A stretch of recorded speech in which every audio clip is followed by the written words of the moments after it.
The Patriots organization under Bill Belichick, to me, is one of the most fascinating stories that I've covered since I've been covering sports. It's always a bit of a mystery to us on the outside how the Patriots work. Bill Belichick doesn't give anything away. Tom Brady doesn't give anything away. The mystery of what happens inside Fortress Patriot, any little window in, any little look-see, I think is incredibly interesting. Let's go, baby. We live already. Let's hit it. Chat 1, 2.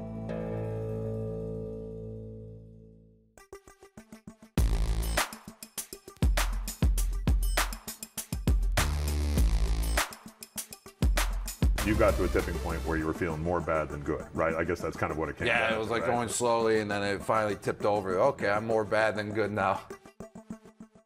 That place, like I've covered that team over the years and covered Belichick over the years, covered Brady over the years, going back to the first Super Bowl they won, so a long time ago. It's a bit of a mystery to people on the outside, right? Like he's a mystery. Both those guys are a mystery in some ways.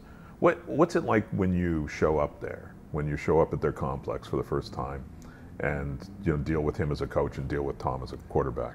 With the 42nd pick in the 2010 NFL Draft, the New England Patriots select Rob Gronkowski, tight end, Arizona. Your first time, you just gotta go. I just went in and, just trying to learn from, the coaches, just trying to learn from the players that have been around. Just going in and being humble too. I mean, I haven't done a single thing in the NFL just as a rookie. So I'm just going in, just being quiet, just doing what I need to do, and also learning, doing what I'm told to do out there on the field for my job, doing what I need to help out the team and to earn respect from players too. And I knew that it was a culture where hard work is what's going to earn the respect of my peers and my teammates and coaches. Can you explain for somebody who's not part of that culture what it's like? One of the I think some of us see it as kind of rigid, that the Patriot way, you've got to do it that way. But they brought in guys who have had troubles in other places, right? They've been pretty flexible about giving guys second chances in that organization. And they also cut guys quite ruthlessly sometimes, the veteran players. What's it like, if you had to describe the kind of culture of that team, what is the culture and what's the Belichick culture? Oh man, it's coming in and first off, coming in ready to learn, ready to work, ready to put a good day's worth in. No matter if you're on the IR, no matter if you just have a workout that day, no matter if it's just meetings or if it's everything all in one day. It's coming in with a mindset knowing that you're going to work today, you're going to get better, you're going to find ways to get better, you're going to find ways to learn about your opponent. You're going to find ways to make your skill set, more accessible and to open it up and to help out the team. So it's all about doing your job, man. It's all about finding ways to get it done. And, if you're not getting it done in one way, trying to find another way to get it done. It's a great culture, man. I believe it's a great family culture, too, to help everyone come together and work for one goal, and that's to win a football game that week and not worry about the following week and not worry about what happened in the past. Hey, how many touchdowns we got today, huh? Come on, folks. Good job, Gronk. Good job, Gronk. That's how you do, baby. I was waiting for it the whole time. What's up? That's why I brought you here. Thanks, That's why I brought you. You okay? I'm good. I'll be good. Never do it without you guys, man. You guys push me a lot. You guys helped me out to get to where I am. Appreciate it. When new guys came into that culture from other organizations, what was it? You probably saw that a bunch of times. What was it like for them? Like, do they immediately? Is it the team that kind of brings them into it, or is it the coach that kind of says this is how you do things? It's a hard-working culture for sure, and I'm very grateful to be there the last 9 years because that hard-working culture. I believed I already had that installed in me, but to have it even more installed in me over those last 9 years to see how things were done is just unbelievable, and it's a great aspect that I'll definitely take from there and how to work on how to do your job. If you want to go to the next level, if you want to be great, what you got to do, and to bring that to my next chapter in my life. But any guys that come in, it doesn't matter if you're, if you're a rookie. I mean, you got to definitely just, I would feel like through my experiences, like just be humble, not say much. I mean, if you're more of a vet coming from another team, I would still say, you know, you got to learn the system. You got to show it's a whole new team. It's a whole new ball game. You got to show that you can do it out in the field, that you're going to be there for your teammate. But I mean, obviously, you already have respect coming from another team, another organization with your success. But you also got to come in and still be humble. And even if you've been there for a while, you know, you got to show up every day and show that you're consistent and that you're going to be there and give your best overall and do what you need to do to help out. How about Brady? Just for somebody, again, for everybody knows what he looks like on the football field. You've seen him in a press conference or an interview. What could you tell people about him that people don't know? You know, just his work ethic, just the attention to detail. You know, just if it's, you know, first off, the attention to detail he puts into himself. Because if you don't have the skill set, if you don't have your health, how can you even go out there and play the game of football? So that starts first, and just the attention to detail that he does is just second to none, and that's what makes him who he is, and that's why he's the greatest quarterback to ever play the game. And then on top of it, you know, he's so healthy, and then he puts the attention to detail out on the field because he can, because his body's working, his mind's working, his body's doing what it needs to do, so he can go out to the field, and then he puts attention to detail out in the field, you know, where the receiver is going to be, where he needs to be, where how he needs to hand off the ball, all that type of stuff. So attention to detail, the little tiny details, and taking it to the next level is what separates, I would say, himself from anyone else. Did you have like an off-field relationship with him? Like, was he a guy you would hang with? Oh yes, for sure. I mean, yeah, he's a great family man, and his whole family, they're great. His kids are great, but no, he's a great guy to go hang out with, go to dinner with, learn from, and also, you know, go catch some footballs too whenever you're just chilling, you know, because that's what we do. You know, he's been kind of teasing people about what he's going to do, you know, after this year, whether he's going to retire, whether he's going to go somewhere else. Can you imagine him going somewhere else, playing for in a different uniform? I mean, that's a lot of speculation out there that I don't even know. Sometimes I read, I'm like, dang, this is crazy how much speculation goes out there. And I would say that's probably all what it is too. It's just all speculation and all that type of stuff. But I don't know. I mean, he's been with New England for 19 years now, so it'd be, who knows? It'd be weird. I don't know. It'd be weird to a lot of people, I would say. But well, it'd be like seeing Joe Montana in a Chiefs uniform, yeah. Right? It just didn't feel right. Yeah, I mean, I wasn't around those days. Yeah, sorry about that, being the old guy here. Sorry about that. So yeah. I don't know, man. I mean, I can't foresee the future. So, yeah. I'm not sure Rob Gronkowski ever plays where he feels 100%. I think his career has been about just toughing through the various injuries that he has had, and he has had a number of them. Gronkowski just back today after the chest injury and now taking a walk to the locker room. I want to talk about the kind of the toll the game took on your body. You had what, 8 or 9 operations, I think, over the years. Can you kind of go through what it, you know, the kind of the things that you played through? Oh yes, I mean 8 or 9 operations throughout the year. So I was going into rehab, you know, starting from zero, rehabbing up, getting back into physical shape, playing, then doing the whole cycle over and over again. You know, kind of gets agony to do that all, but it's part of the process. It's part of the process if you want to get back out there the following year, and it's just a lot. And then also on top of it, just playing through the normal aches and pains. You know, if it's from the surgery, if you're not fully healed, so you're probably compensating in another area. So then you start, you know, hurting in that area and all that type of stuff. But, you know, it makes you mentally tough. You know, I wouldn't change anything that I did over the last 9 years. Even the mistakes that I made throughout the process, I wouldn't change. I learned from them all. You know, sometimes I had to learn 3 times. Sometimes I had to learn 4 times on doing things wrong. And definitely, you know, paid the consequences, but I wouldn't change anything. I wouldn't, you know, all the pain that I was, you know, sometimes I would fight through. You know, I believe makes you mentally tough, and I believe bringing it on to my next chapter in my life is just going to only make me stronger and strengthen me in all ways. So you played through. You think there's times you played through stuff you probably shouldn't have played through? Is that what? I mean, yeah, I'd probably say that. I mean, but I feel like you can play through it. I mean, there was times where I got off the field because I felt like I wasn't be able to play through it. But then there's times where, like for example, I got lit up by Earl Thomas over Seattle a few years back, And next thing you know, in the huddle, I'm spitting up blood. And I figured out after the next day that my lung was punctured.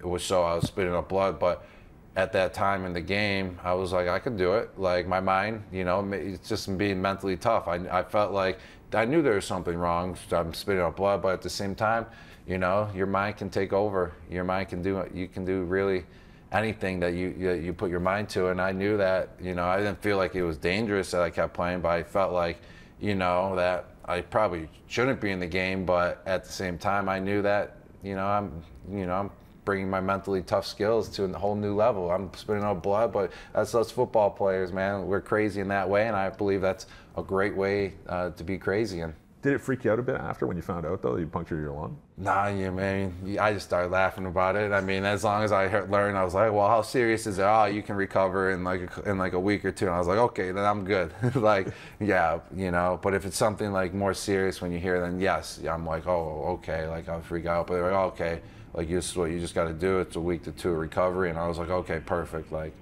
then I'm fine. Then I'm fine with it. It's just and plus being so in tune with your body and everything, you kind of know like when there's an injury that you can fight through, and then there's an injury that you need to chill out. How about the concussion thing? Were you starting to count concussions over the years? No, not really. Never really counted. Like I said, I just kind of blocked it out. Kind of blocked everything out. It's kind of what you do as an NFL player. It's kind of what I did. You just block out the injuries. It's just kind of like I said, brings your mental toughness game to a whole new level. But it could be a curse and it could be a blessing at the same time doing that. And just ignore it sometimes, and just keep going out there. But then over the years, like over the final years, like I said, I started feeling it. That's why I would probably say that there were some days I would be thinking about retirement, and there's some days where I'm like, oh, this is great. I was having on and off days. So that's where that retirement thinking comes back from. So everything was just catching up. And then you just start learning tricks too at the same time. Why am I feeling like that? You start learning tricks so you don't feel like that. Because why would you want to feel like garbage? Like, it's just a sign that you got to listen to on finding ways to not feel like that. So you get to it. You got to a tipping point where you were feeling more bad than good, right? I guess that's kind of what it came down to. Yeah, it was like going slowly, and then it finally tipped over. Okay, I'm more bad than good now.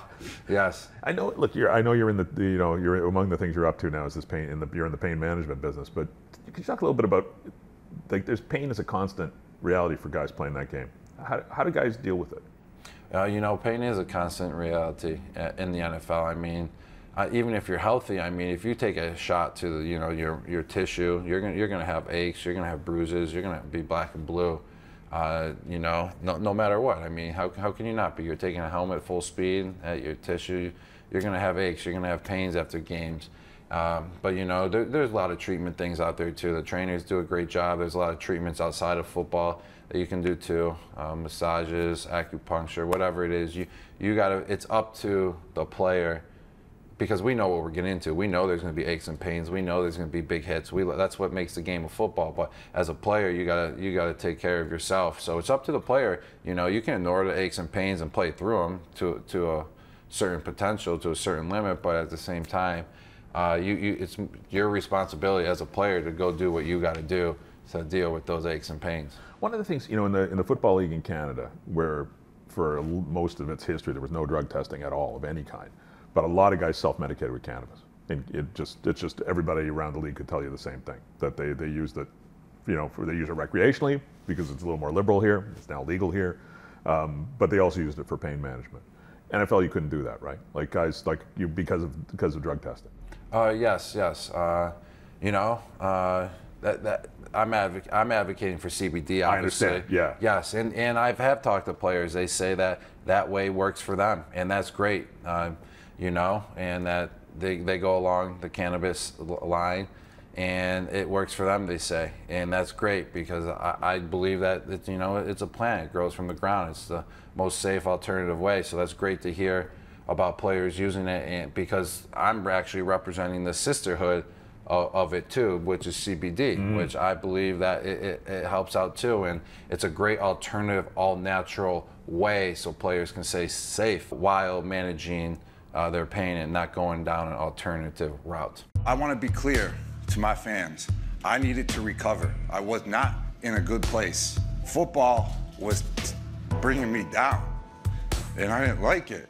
And I was losing that joy in life, like the joy. At what point, Rob, did you start thinking that you were going to stop playing? Oh, yeah. You know, I've gotten this question before. It's a good question. And, you know, it just wasn't just one day I woke up like I need to stop playing. I mean, I was over like a 1.5 year course, you know, 2 years. I've been thinking about it since like age 28, I would say, right around. I don't know exactly when, you know, you just start getting thoughts there and there. But I would say it happened, started about like, you know, two years ago. About 2 years ago, yep.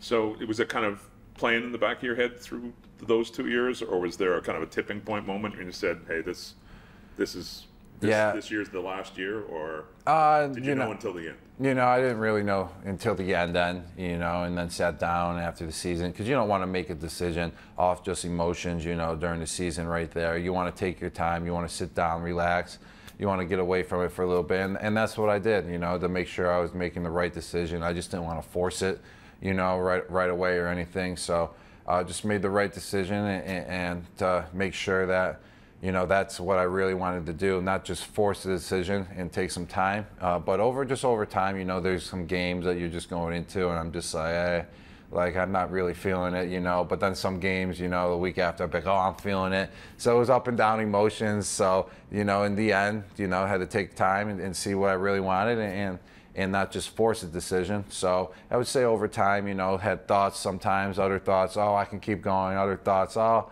you know, maybe I should walk away. But it's, you know, over a 2-year development. So it's not like I was just like, oh, I need to stop playing. It was just over time. Is it tricky? Like, you can play since you're a kid, right? And you're obviously you're doing something that people dream about doing. You're really good at it. You're playing for a great team, you're winning championships, you're making a ton of money. Like all of those things, you know, people on the outside would say, man, I'll do this until they drag me away, you know, with my fingernails trailing along the ground. It's like, and again, I know you've got other stuff on the go and, you know, you're going to do other things, but like how difficult was that to walk away from those things? I can see week to week and I can see with the injuries, but man, you're walking away from a glamorous, lucrative life in a lot of ways. You know, I don't think it was difficult at all. Like I said, I sat down, you know, weighed the positives, weighed the negatives, weighed how I was feeling. And, you know, I played 9 years in one of the greatest organizations in sports history. And I'm very thankful for those 9 years, very blessed for those 9 years, winning 3 championships, winning 3 Super Bowls, world championships. I mean, just very, very grateful for those opportunities. But you know, when there's times to move on, you got to move on. I mean, playing 9 years in that game, you know, you can there's a lot of positives and a lot of negatives. You know, I mean, but I tend to like to look at the positives. But you know, after 9 years, I was feeling it a little bit. So. You know, it's just time to move on. I mean, it is great to play the game. The life is great. But, you know, I'm staying busy. You know, that's one thing, is that there's chapters in everybody's life. And that chapter was great. Those 9 years, it was from my 20s. I got drafted when I was 20, and I retired when I was about to turn 30 years old. So it was my whole entire 20s. And, you know, there's so many great things that I learned from those years, and I can bring it on to my life for the rest of my life. Is there any part of you that's thinking about playing again? Do you consider it? Does it run through your head more some days than others? That's a tough question, man. What's helping out is I got to stay busy too. I mean, if I wasn't staying busy, I'd probably be thinking about it all the time. But I'm staying busy, business stuff, and with Abacus Health, with their brand CBD Medic, and coming out with all my CBD line next year too, which is great. Also in business with my brother, with his ice shaker and stuff. I just ran actually a 5K, 2 5Ks in the last 3 weeks, because we started a thing called Stadium Blitz, where you go in the stadium, run a 5K with 15 obstacles during it. So like I said, that's why it's great. Everything falls under one portfolio that I'm doing too, because I love being fit, love staying active.